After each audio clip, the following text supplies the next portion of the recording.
pendengar Radio Gema Edukasi dimanapun kalian berada, bertemu lagi di ruang dengar kalian dalam program acara bimbingan belajar untuk siswa-siswi kelas 12. Dan selama 1 jam ke depan nanti Rahma akan bersama narasumber untuk membahas mata pelajaran IPA Biologi. Materinya adalah evolusi. Bagaimana kabar kalian di siang hari ini? Semoga kalian dalam keadaan sehat dan Rahma berharap kalian juga telah siap untuk mengikuti mata pelajaran bimbel ini yang membahas tentang biologi. Jadi setelah yang berikut kita akan kembali lagi. Tetaplah bersama kami di Radio Gema Edukasi, berbagi ilmu untuk semua.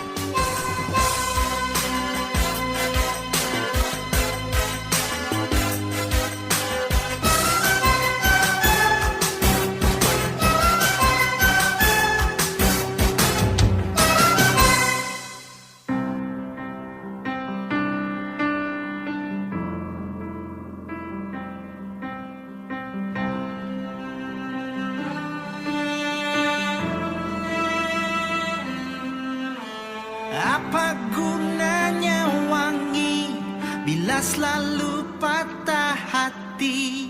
Apa gunanya cinta bila selalu kau khianati? Bukan segala luka. Bukan segala kecewa. Namun saat kau berpaling, oh, sakitnya di sini.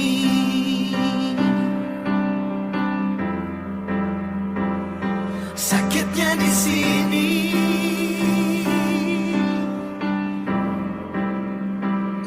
Sakitnya di sini.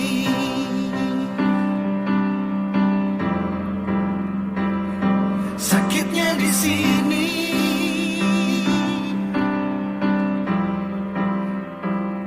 Sakitnya di sini.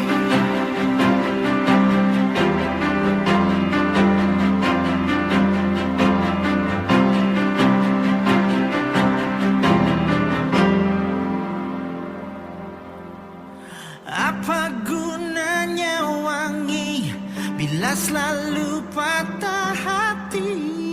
Apa gunanya cinta bila selalu kau khianati? Bukan sekedar luka.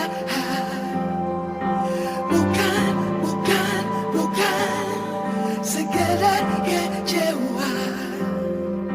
Namun saat kau berpaling, lady, sakitnya di sini.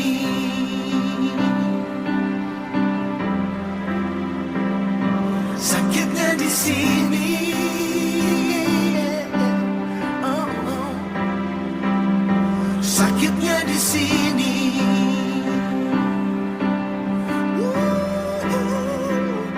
Sakitnya di sini.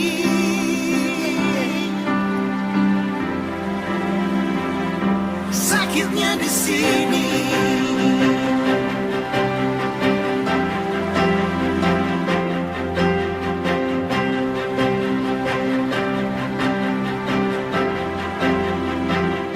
Sakitnya di sini. Sakitnya di sini.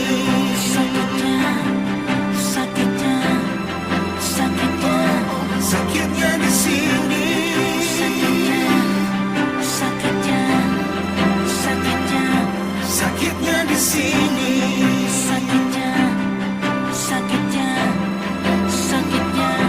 Sakitnya di sini. Sakitnya di sini.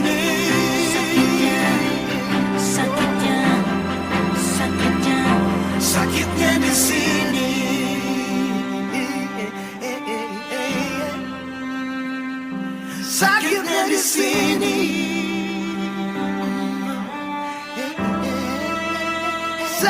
Sakitnya di sini. Pendengar Radio Gema Edukasi, kembali lagi di acara bimbel bersama saya Rahma dan juga narasumber kita. Bersama saya sudah ada Bapak Dr. Andes Kuswan. Beliau adalah guru IPA Biologi di SMA Negeri 7 Bandar Lampung. Dan dengan mengikuti program siaran radio pendidikan ini diharapkan kalian nanti akan mampu menjelaskan teori, prinsip, dan petunjuk adanya evolusi. Dan kita langsung saja bersama Pak Kuswan untuk menjelaskan materi kita tentang evolusi. Silakan Pak. Baik, terima kasih Bu Rahma dan para insan edukasi dimanapun berada. Bertemu kembali dengan saya untuk mempelajari tentang materi evolusi di kelas 12 semester 2. Evolusi merupakan ilmu yang terus berkembang walaupun banyak pertentangan tentang evolusi. Evolusi dapat diartikan merupakan perubahan yang terjadi pada makhluk hidup secara bertahap atau secara berlahan-lahan yang berlangsung dari generasi ke generasi, dari masa ke masa dalam jangka waktu yang relatif lama, sehingga pada waktu tertentu akan dihasilkan spesies baru yang berbeda dari nenek moyangnya. Jadi para ilmuwan yang terus mengembangkan teori evolusi bahwa mereka meyakini bahwa makhluk hidup itu terus mengalami perubahan dari masa ke masa. Namun berkenaan dengan teori evolusi tersebut tentu banyak yang menentangnya. Bagaimana mungkin makhluk hidup akan mengalami perubahan? Namun tidak ada salahnya kita cermati teori-teori para ilmuwan yang berpendapat terutama tentang teori asal-usul kehidupan. Karena walau bagaimanapun terjadinya perubahan makhluk hidup tentu tidak terlepas bagaimana asal mula kehidupan. Para insan edukasi dimanapun berada, menurut teori asal-usul kehidupan dikenal ada teori kosmozoik atau teori kosmozoan. Nah, menurut teori ini asal mula adanya makhluk hidup di bumi itu berasal dari spora kehidupan yang berasal dari luar angkasa. Karena spora kehidupan tidak dapat bertahan di planet ruang angkasa yang dingin, kering, dan adanya radiasi yang tinggi, kemudian sampai di bumi, maka terjadilah kehidupan. Kemudian menurut teori yang kedua dikenal dengan teori penciptaan atau disebut juga special creation. Nah, menurut teori ini mereka meyakini bahwa adanya makhluk hidup di bumi karena ada yang menciptakan. Diciptakan Tuhan apa adanya, yaitu beraneka ragam, di mana saja, ada yang di darat, di air, air laut, air tawar, di sungai, di danau. Nah, demikian juga setiap jenisnya bervariasi, bermacam-macam, beraneka ragam. Nah, menurut teori tersebut bahwa makhluk hidup yang ada sekarang ini memang diciptakan apa adanya oleh Tuhan yang menciptakannya.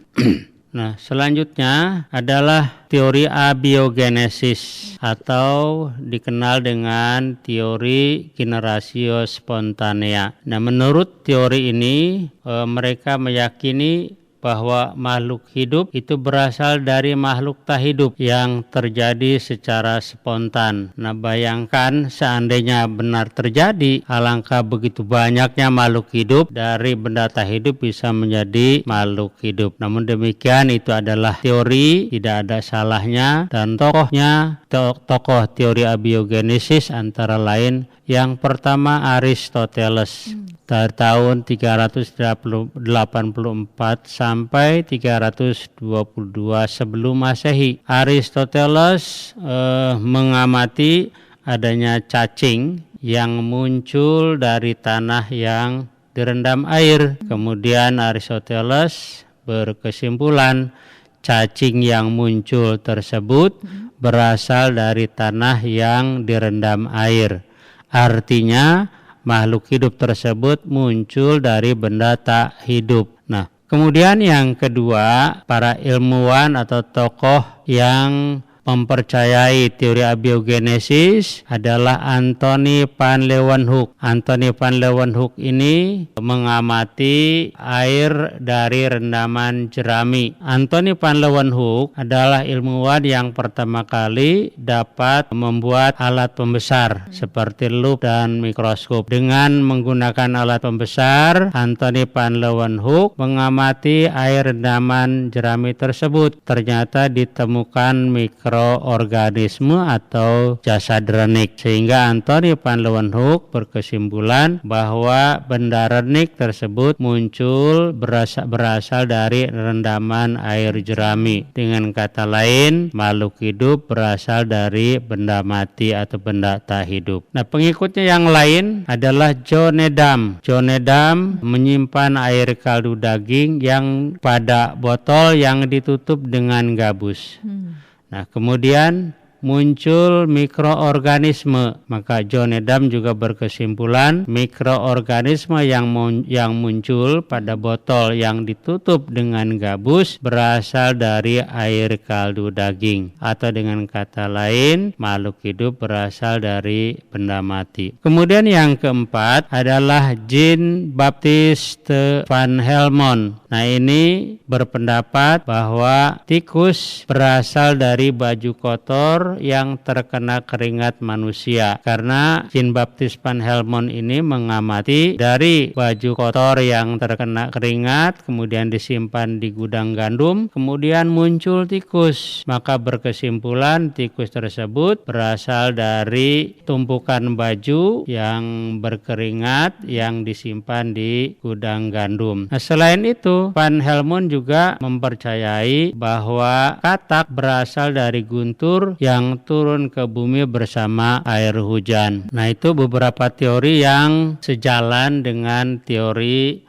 abiogenesis. Namun demikian, para ilmuwan tentu tidak semuanya meyakini bahwa munculnya makhluk hidup itu berasal dari benda mati. Maka muncullah kelompok penganut teori biogenesis atau teori yang menyatakan bahwa makhluk hidup berasal dari makhluk hidup. Nah, para penganut teori biogenesis itu tokohnya antara lain adalah Francisco Redi. Francisco Redi melakukan percobaan dengan menggunakan sekerat daging. Di dalamnya ada di dalam toples, alatnya menggunakan toples ya. Nah, toplesnya ada 3 macam perlakuan. Ada toples yang ditutup rapat, kemudian ada toples yang ditutup dengan kain kasa, kemudian ada toples yang dibiarkan terbuka. Nah, daging yang dimasukkan ke dalam toples ini setelah yang ditutup dengan tutup yang rapat, kemudian ada yang terbuka, kemudian ada yang ditutup dengan kain kasa. Ternyata setelah beberapa hari menunjukkan datanya yang ditutup rapat itu tidak timbul organisme, tidak ada ulatnya. Kemudian pada toples yang terbuka ternyata banyak terdapat larvanya, banyak terdapat belatung atau ulat. Pada toples yang ditutup dengan kain kasa juga terdapat larva atau belatung, tetapi sedikit. Ternyata hal itu disebabkan pada toples yang terbuka itu lalatnya banyak yang masuk ke dalam toples, kemudian bertelur, kemudian telurnya menetas menjadi larva atau menjadi ulat atau belatung. Nah, sedangkan pada toples yang ditutup itu tidak ada. Nah, kemudian pada toples yang ditutup dengan kain kasa itu menunjukkan ada larva sedikit. Nah, hal ini karena dimungkinkan lalat yang hinggap di bagian atas kain kasa, telurnya ada yang masuk ke dalam toples, kemudian menetas telur telurnya menjadi larva atau ulat atau belatung. Dan ini Francisco Redi menyimpulkan bahwa adanya ulat atau larva atau belatung pada toples, baik pada yang terbuka maupun yang ditutup kain kasa, itu adalah berasal dari telur lalat yang menetas di daging tersebut. Nah, hal ini menunjukkan bahwa makhluk hidup berasal dari makhluk hidup. Nah, namun demikian, para penganut teori abiogenesis masih membantah, tidak yakin kalau makhluk hidup itu berasal dari makhluk hidup. Mereka masih yakin bahwa makhluk hidup itu dapat terjadi dari benda mati. Nah, mengapa demikian? Karena pada yang ditutup dengan kain itu tidak ada gaya kehidupan yang masuk dari luar ke toples. Nah, sedangkan pada yang dibuka ada gaya kehidupan sehingga memungkinkan benda mati akan berubah menjadi makhluk hidup. Nah, untuk menyangkal pendapat tersebut, ilmuwan Lazarus Palanjani membuat percobaan yang berbeda dari Francisco Redi, yaitu menggunakan air kaldu dari kacang hijau. Kemudian Lazarus Palanjani menggunakan labu, di atasnya dihubungkan dengan pipa yang berbentuk lurus. Perlakuannya ada dua macam. Pada labu pertama itu diisi dengan air kaldu, kemudian dipanaskan, kemudian didinginkan. Labunya tidak ditutup, dibiarkan terbuka.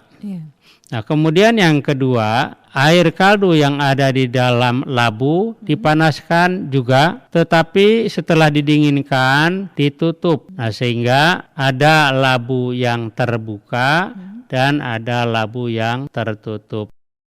Pendengar Radio Gema Edukasi, kita rehat sejenak. Jadi jangan kemana-mana, tetaplah bersama kami di Radio Gema Edukasi, berbagi ilmu untuk semua.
Anda sedang mendengarkan acara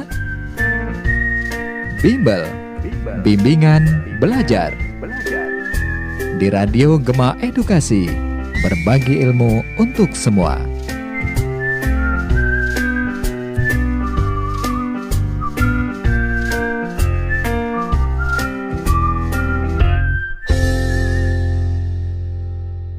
Kembali lagi di program Bimbingan Belajar untuk siswa-siswi kelas 12. Materi kita adalah tentang evolusi dan masih dipancarluaskan dari Jalan Dr. Andes Warsito nomor 72 Teluk Betung, Bandar Lampung.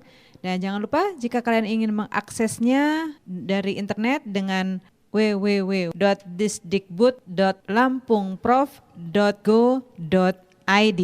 Baik, kita akan lanjutkan kembali ke Pak Kuswan untuk menjelaskan tentang evolusi yang selanjutnya. Silakan Pak. Baik, terima kasih Bu Rahma dan para insan edukasi dimanapun berada yang berbahagia. Kita lanjutkan bahwa tentang teori asal-usul kehidupan, terutama tentang percobaan Lazarus Palanjani. Lazarus Palanjani mencoba membuat percobaan untuk pembuktian, untuk membantah tentang teori abiogenesis. Nah, dengan membuat dua perangkat percobaan, yaitu ada labu 1 dan labu 2. Nah, labu 1 berisi air kaldu, kemudian dipanaskan, kemudian didinginkan. Nah, setelah didinginkan, dibiarkan terbuka. Nah, kemudian percobaan yang kedua, labu juga diisi air kaldu, kemudian dipanaskan, kemudian didinginkan. Setelah didinginkan, kemudian ditutup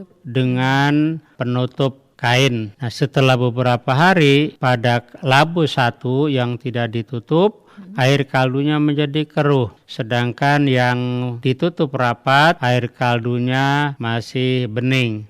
Hal ini menunjukkan pada labu 1 yang terbuka ada mikroorganisme. Nah, maka Lazarus Palanjani berkesimpulan bahwa adanya mikroorganisme pada labu 1 yang dibiarkan terbuka itu berasal dari mikroorganisme yang masuk ke dalam air kaldu terbawa oleh udara. Nah, hal ini membuktikan bahwa makhluk hidup itu berasal dari makhluk hidup. Nah, namun demikian, para penganut teori abiogenesis masih tidak mengakui bahwa makhluk hidup itu berasal dari makhluk hidup. Karena pada percobaan Lazarus Palanjani, pada yang ditutup itu tidak ada gaya kehidupan yang masuk dari luar ke dalam labu. Nah, selanjutnya untuk membantah teori abiogenesis, ilmuwan yang cerdas Louis Pasteur membuat perangkat percobaan bagaimana supaya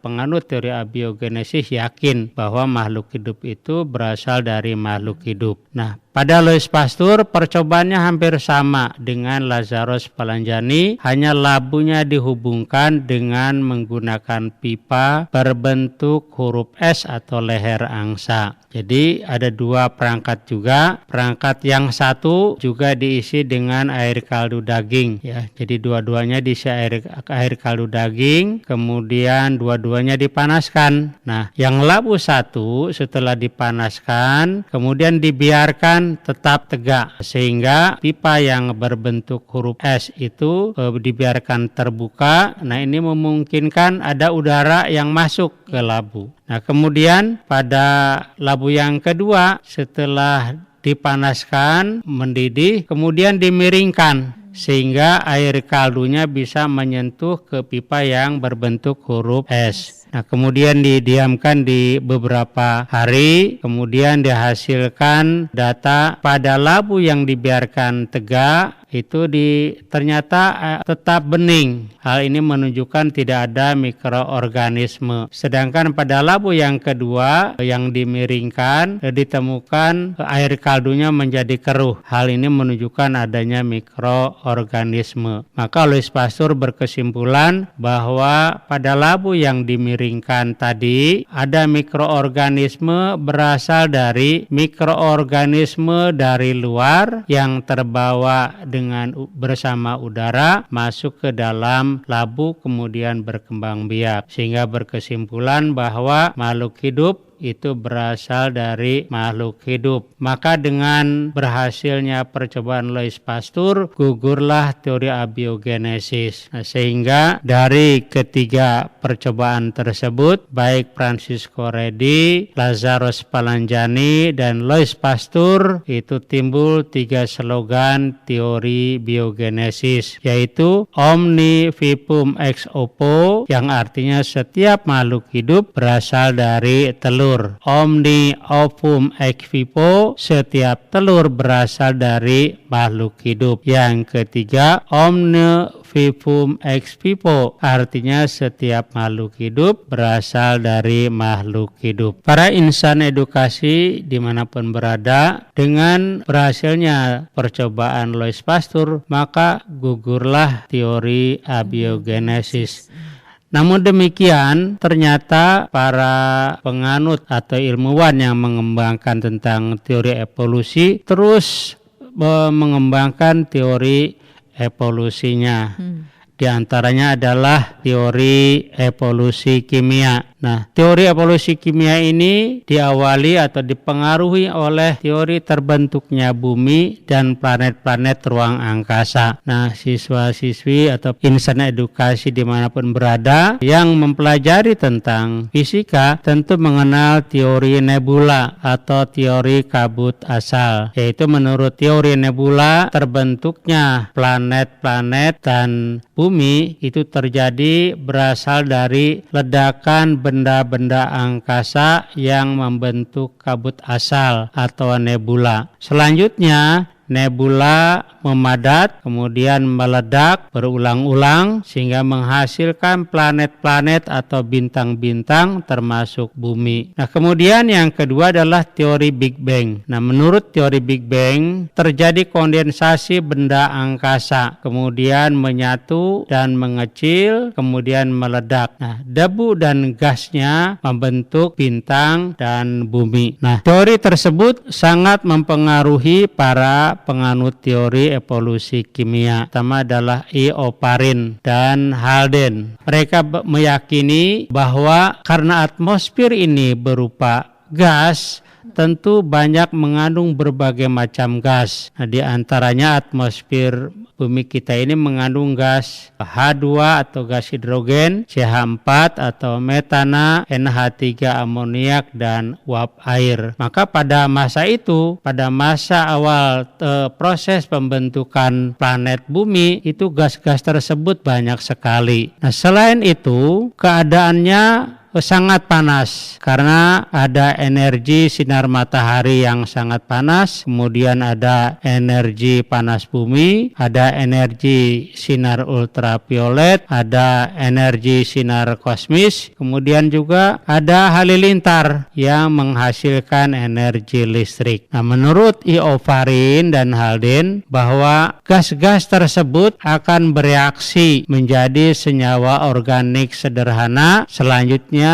senyawa organik sederhana akan mengalami perubahan menjadi senyawa organik kompleks. Nah, senyawa-senyawa organik kompleks tersebut kemudian tertampung di cekungan-cekungan bumi seperti sungai, danau, laut, sejalan dengan proses terbentuknya pembekuan pada saat pembekuan bumi. Nah, adanya senyawa-senyawa tersebut itu disebut oleh Oparin adalah merupakan subpurba atau sop primordial yang memungkinkan pertama kali akan muncul kehidupan. Sehingga dengan kata lain menurut Oparin, adanya makhluk hidup atau organisme hidup itu berasal dari gas-gas yang ada di atmosfer bereaksi dengan bantuan energi sinar kosmis, energi sinar matahari, energi panas bumi, energi sinar ultraviolet, dan energi listrik halilintar. Nah, kemudian ilmuwan Amerika tidak ingin kalah. Namun pada prinsipnya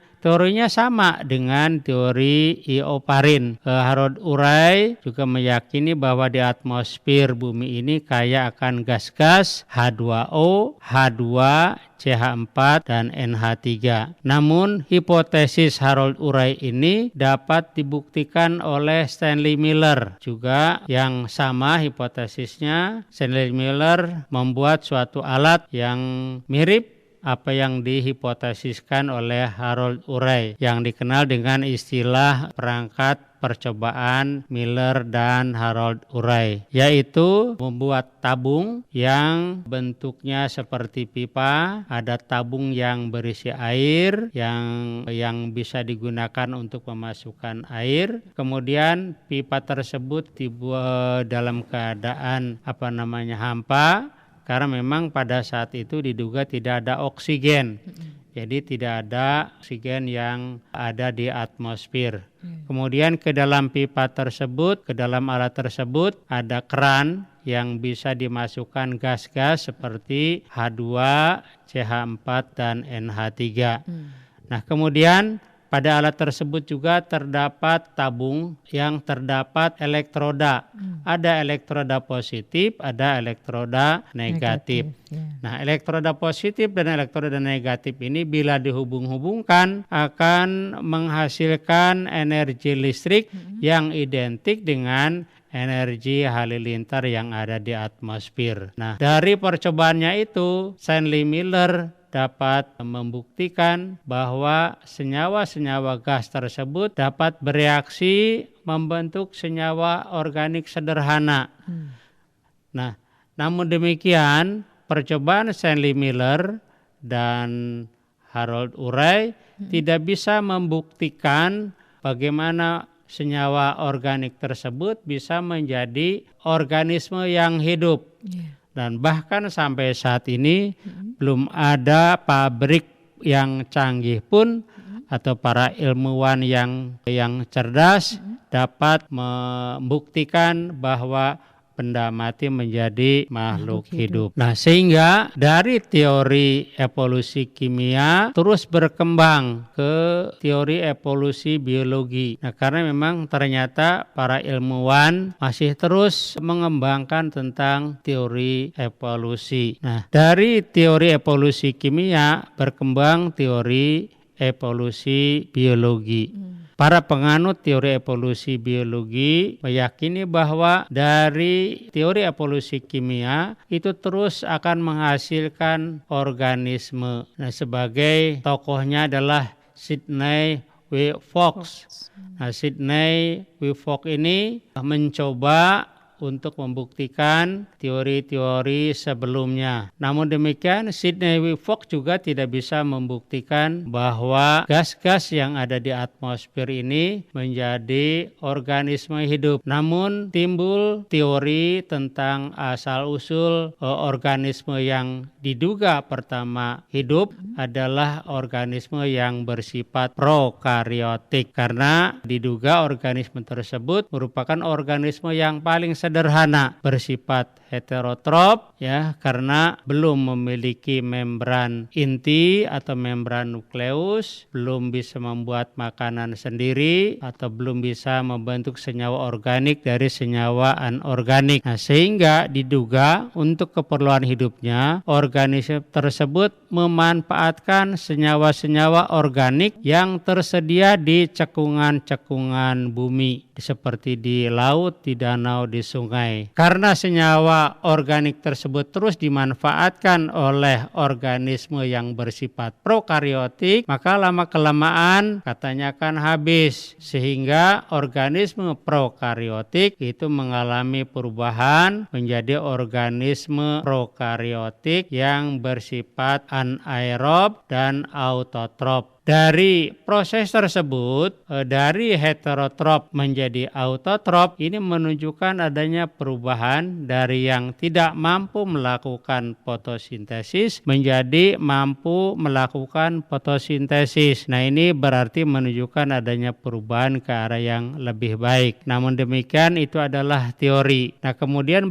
berkenaan dengan kebenaran teori, mereka menggunakan logika, karena apabila belum ada kehidupan, belum ada organisme yang melakukan fotosintesis, tentu belum ada oksigen. Maka wajar teorinya mereka berpendapat bahwa organisme yang ada pertama itu bersifat anaerob dan bersifat heterotrof. Kemudian setelah senyawa-senyawa organik yang ada di cekungan itu berkurang, maka secara berangsur organisme tersebut berubah menjadi bersifat autotrof. Nah, dengan menjadi organisme autotrof, maka mulai terbentuk adanya oksigen. Maka timbullah organisme yang tadinya anaerob kemudian bersifat aerob, yaitu organisme yang dapat memanfaatkan atau menggunakan oksigen bebas untuk hidupnya. Nah, kemudian secara bertahap terus mengalami perubahan menjadi organisme-organisme yang lebih kompleks, menjadi berbagai organisme seperti organisme eukariotik,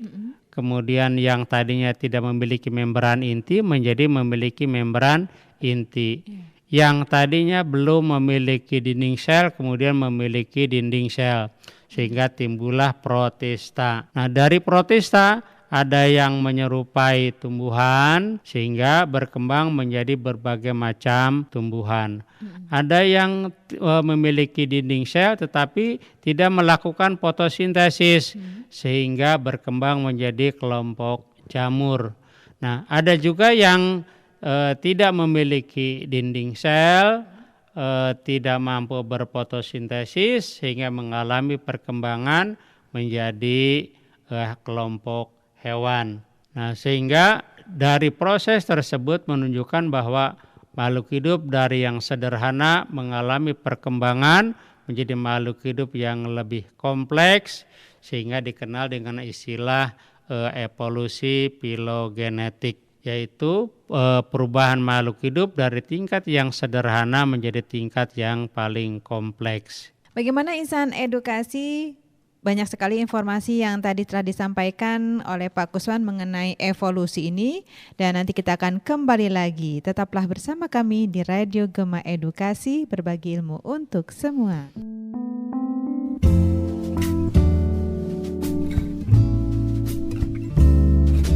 Dia indah, peretas gundah, dia yang selama ini ku nanti. Pembawa sejuk, pemanja rasa, dia yang selalu ada untukku. Di dekatnya aku lebih tenang, bersamanya jalan lebih terang.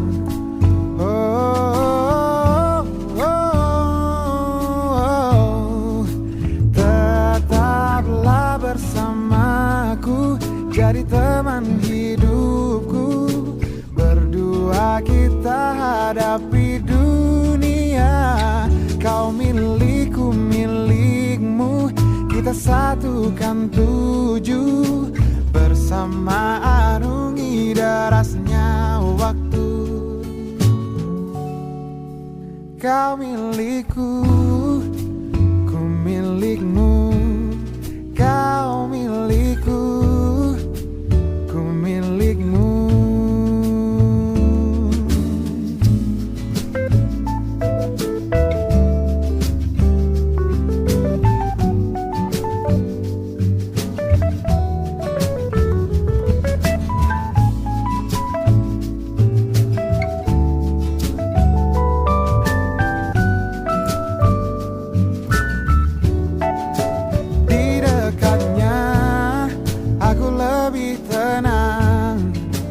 Bersamanya jalan lebih terang. Tetaplah bersamaku, jadi teman hidupku. Berdua kita hadapi dunia. Kau milikku, milikmu, kita satukan tuju. Bersama arungi derasnya waktu. Bila di depan nanti banyak cobaan untuk kisah cinta kita, jangan cepat menyerah. Kau punya ku punya kamu, selamanya akan begitu. Tetaplah bersamaku, jadi teman hidupku. Berdua kita hadapi dunia. Kau milikku, milikmu, kita satukan tuju. Bersama arungi derasnya waktu.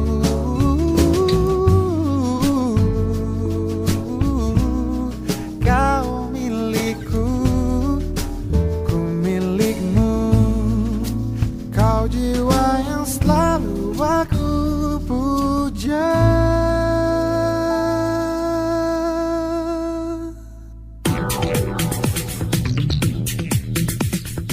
Anda masih bersama Radio Gema Edukasi, berbagi ilmu untuk semua.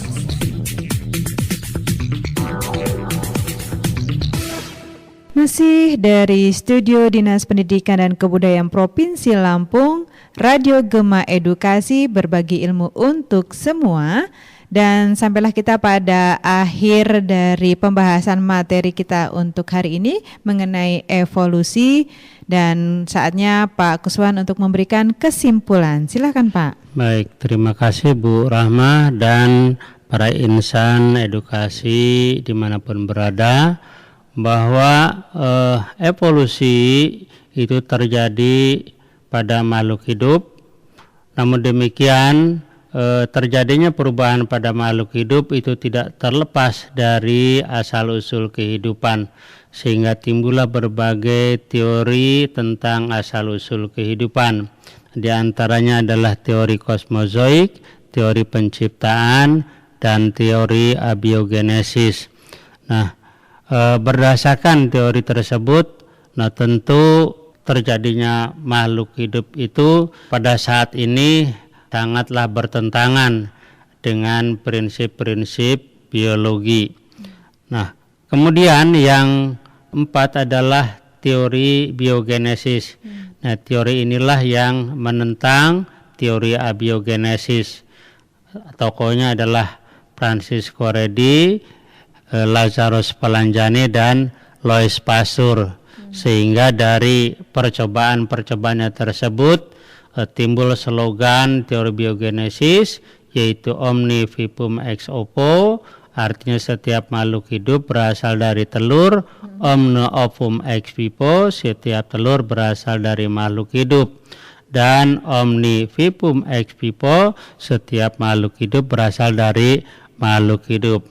Namun demikian, para penganut teori evolusi terus mengembangkan teorinya, sehingga timbul teori evolusi kimia, kemudian timbul teori evolusi biologi. Dari teori evolusi kimia, bahwa kehidupan diduga itu berasal dari atmosfer bumi, karena pada saat pada proses terbentuknya bumi, di atmosfer itu kaya dengan gas-gas H2O, H2CH4 dan NH3.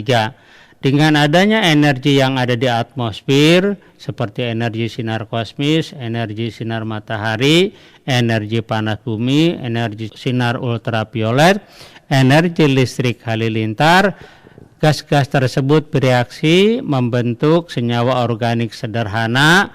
Kemudian senyawa organik sederhana itu berkumpul di cekungan-cekungan bumi membentuk senyawa organik yang lebih kompleks, yang menurut Ioparin disebut sebagai subprimordial, atau diduga merupakan senyawa organik yang diduga pertama kali muncul sebagai kehidupan.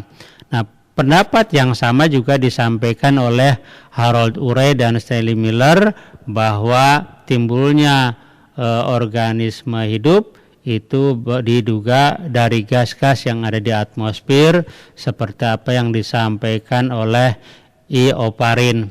Namun Harold Urey teorinya atau hipotesinya dapat dibuktikan oleh Stanley Miller. Dari gas-gas tersebut H2O, H2, CH4 dan NH3 dengan perangkat percobaan Shanley-Miller dapat membuktikan dapat terbentuk senyawa organik sederhana.